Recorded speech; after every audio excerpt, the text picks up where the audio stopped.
Congratulations.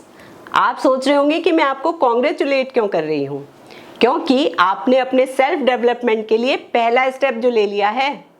किसी भी चीज़ के लिए स्टेप लेना एक बहुत बड़ा टास्क होता है और आपने ये एक्शन लिया है, इसके लिए आपको बहुत बहुत कॉन्ग्रेचुलेशन। तो सबसे पहले जानते हैं कि सेल्फ हेल्प या सेल्फ डेवलपमेंट होता क्या है। जी हाँ, जब हम बिना किसी डॉक्टर के पास गए हुए अपने इम्प्रूवमेंट, अपने डेवलपमेंट या अपनी हेल्प करने के लिए कुछ करते हैं तो उसे सेल्फ हेल्प कहते हैं। और ये सेल्फ हेल्प हमें क्यों चाहिए होती है? ये सेल्फ हेल्प हमें इसलिए चाहिए होती है कि we all want our better version. हम बेटरमेंट क्यों चाहते हैं? क्योंकि हम ग्रो करना चाहते हैं या फिर हमें कोई प्रॉब्लम्स होती हैं, हम उनका सोल्यूशन चाहते हैं। तो ग्रोथ के लिए सबसे पहले क्या है? ग्रोथ ये है कि जब हम छोटे बच्चे होते हैं और धीरे धीरे हम बड़े हो जाते हैं तो हमारी हाइट बढ़ जाती है, हमारी हेल्थ अलग हो जाती है, हमारी पर्सनैलिटी अलग दिखने लगती है, स्किन पे एक अलग सा ग्लो आ जाता है। तो ये सब चीज़ें जो हैं ये हमारी ग्रोथ दिखाती हैं, ये हमारी फिजिकल ग्रोथ है। और फिजिकली ग्रो करने के बाद हम हमारी पर्सनैलिटी को डेवलप करते हैं और हमारे बिहेवियर से भी हम अपने आप में बहुत सारा चेंज लाते हैं। जब हम कहीं जाते हैं, नीट एंड क्लीन ड्रेस पहनते हैं, ओकेज़न के अकॉर्डिंग ड्रेस पहनते हैं, तो भी हमारी एक अच्छी पर्सनैलिटी बनती है और हम अपने आप को ग्रो कर सकते हैं। इसके अलावा जब हम बिहेवियर अपना शो करते हैं तो हमारे बिहेवियर से हम किसी का दिल जीत सकते हैं, हम किसी को बहुत अच्छे से ग्रीट कर सकते हैं, हम बहुत पोलाइटली बोल सकते हैं, हम स्माइल दे सकते हैं और उसके अलावा और हम लोगों की हेल्प करके भी तो अपने आप को ग्रो कर सकते हैं। लेकिन दूसरी ग्रोथ जो होती है वो है मेंटल ग्रोथ।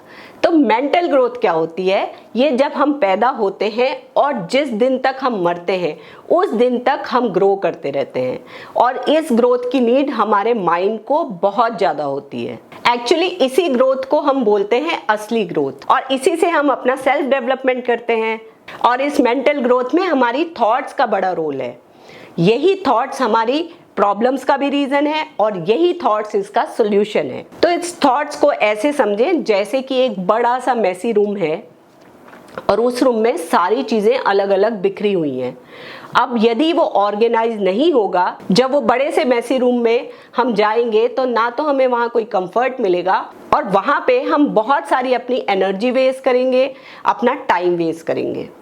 सेम वे जब हमारी थॉट्स जो होती हैं वो अनऑर्गेनाइज्ड होती हैं तो हमारा बहुत सारा टाइम वेस्ट होता है, बहुत सारी एनर्जी हमारी वेस्ट होती है और हम मेंटली सुकून में नहीं रहते। जैसे बिखरे हुए रूम को ऑर्गेनाइज करने के लिए हमें एक कोई फर्स्ट स्टेप लेना होता है कि हम यहाँ से सफाई शुरू करेंगे और धीरे धीरे करके पूरे रूम को क्लीन कर देंगे।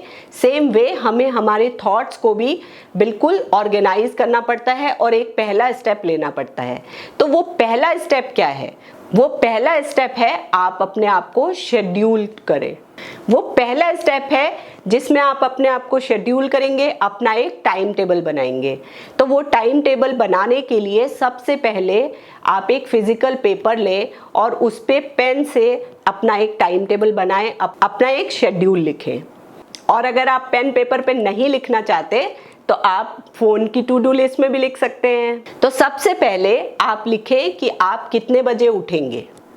तो सबसे पहले उठने का टाइम हो गया। उसके बाद जब आपको वॉक पे जाना है, अगर आप नहीं चाहते कि वॉक पे जाएं तो भी आप गार्डन में जाएं, वहाँ किसी बेंच पे बैठे आते जाते लोगों को देखें, ग्रीनरी को देखें, डीप ब्रीदिंग करें, प्राणायाम करें और ऑक्सीजन भी लें। उसके बाद आप एक्सरसाइज कर सकते हैं, योगा कर सकते हैं, प्राणायाम कर सकते हैं, मेडिटेशन कर सकते हैं या फिर आप जिम में भी जाना चाहते हैं तो वहाँ भी जाएं। लेकिन जो भी करें उसका एक टाइम टेबल बनाएं और उसका टाइम लिख लें कि मुझे इतने बजे ये करना है। चाहे आपका टी टाइम हो, चाहे न्यूज़पेपर पढ़ने का टाइम हो या दिन की नैप हो, इसके अलावा टीवी देखना या ब्रेकफास्ट, डिनर, लंच जो भी करना है उस सब का एक फिक्स टाइम होना चाहिए। उस टाइम को जब आप लिखेंगे तो आपको पता चलेगा कि आप अपना रूटीन कैसे बना सकते हैं और आपकी ईज के अकॉर्डिंग आप अपना टाइम टेबल बना लें। और एक और बहुत इंपॉर्टेंट चीज़ है कि सुबह शाम आप प्रेयर करें।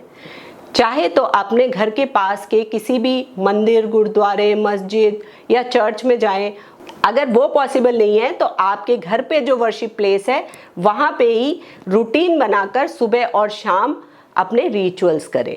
रात को सोने के आधा घंटा पहले अपने गैजेट साइड में रख दें, एक डायरी उठाएं और उसमें दिन भर की पॉजिटिव बातें लिखें।